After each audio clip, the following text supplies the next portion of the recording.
បងប្អូនកសិករយើងទាំងអស់គ្នាសុទ្ធតែធ្លាប់បានប្រើប្រាស់ជីអេរ៉េប៉ុន្តែបងប្អូនដឹងទេថាទម្រាំនឹងបានជីអេរ៉េមកប្រើប្រាស់មនុស្សជាតិយើងចំណាយពេលសានិងស្រាវជ្រាវរហូតដល់300ឆ្នាំទម្រាំបានជីអេរ៉េដែលយើងប្រើប្រាស់សពថ្ងៃក្នុងវីដេអូនេះយើងនឹងនិយាយពីប្រវត្តិនិងវិធីក្នុងការបង្កើតអ៊ុយរ៉េបានឆ្លងកាត់ការវិវត្តនិងបរិបទរហូតដល់3ដង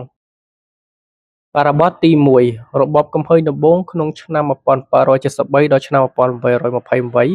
នៅចុងសតវត្សទី17និងដើមសតវត្សទី18មនុស្សជាតិជឿឮទ្រឹស្ដី Vitalism ដែលយល់ថាសារធាតុសរីរាង្គមិនអាចបង្កើតបានឡើយដោយគ្មានកម្លាំងជីវិតក្នុងឆ្នាំ1773លោក Halil Ruel ជាជនជាតិបារាំងបានញែកសារធាតុម្យ៉ាងចេញពីទំនប់របស់មនុស្សហើយដាក់ឈ្មោះវាថាអ៊ុយរ៉េ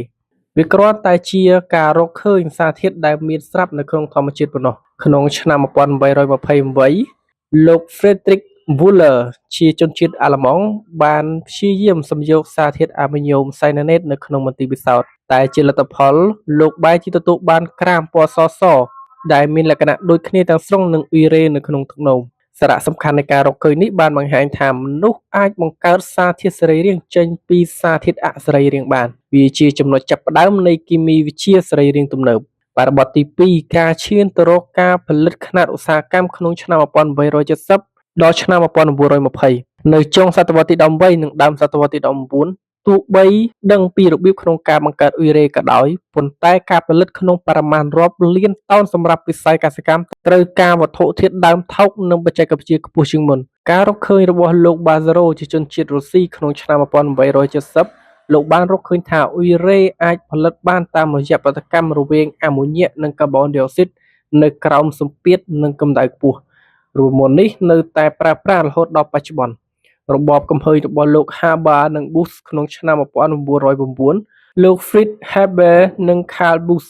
បានរកឃើញពីវិធីទាញយកអាសូតចេញពីខ្យល់អាកាសដើម្បីធ្វើជាអាម៉ូញ៉ាក្នុងតម្លៃថោក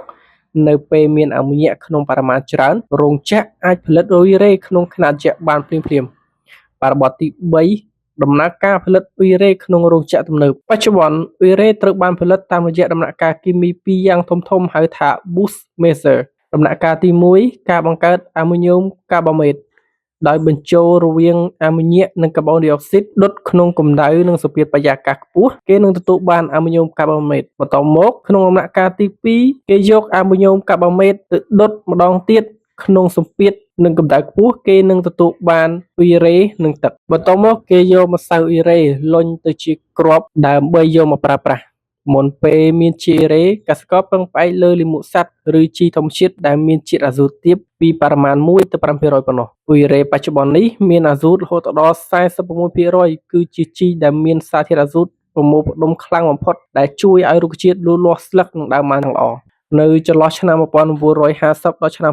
1960ការប្រើប្រាស់ជីអេរ៉េរួមជាមួយពូជស្រូវថ្មីបានធ្វើឲ្យទិន្នផលកសិកម្មកើនឡើងទ្វេដងជាពិសេសនៅតំបន់អាស៊ីអ៊ុយរ៉េវាមានតម្លៃថោកងាយស្រួលដឹកនិងងាយរលាយក្នុងទឹកប៉ុន្តែការប្រើប្រាស់ជីអេរ៉េច្រើនលើសកម្រិតវានឹងធ្វើឲ្យដីឆាប់ខូចនិងខ្វះនូវសារធាតុសរីរាង្គប្រវត្តិជីអេរ៉េមិនគ្រាន់តែជារឿងរ៉ាវនៃជីកសិកម្មប៉ុណ្ណោះទេប៉ុន្តែវាគឺជាសក្ខីភាពនៃភាពឆ្លាតរបស់មនុស្សក្នុងការបំលែងខ្យល់ឲ្យទៅជាអាហារបើគ្មានរបបកំហើញរបស់លោក Wöhler រហូតដល់ការផលិតបែបឧស្សាហកម្មរបស់លោក Busch ទេនោះចំនួនប្រជាជននៅលើពិភពលោក 8,000 លាននាក់នៅពេលនេះប្រកាសត្រូវប្រឈមនឹងគ្រោះថ្នាក់ភាពអត់ឃ្លានជាមិនខានខ្ញុំសង្ឃឹមថានៅថ្ងៃខាងមុខទៀតប្រទេសកម្ពុជាយើងនឹងអាចផលិតជីអេរ៉េដោយខ្លួនឯង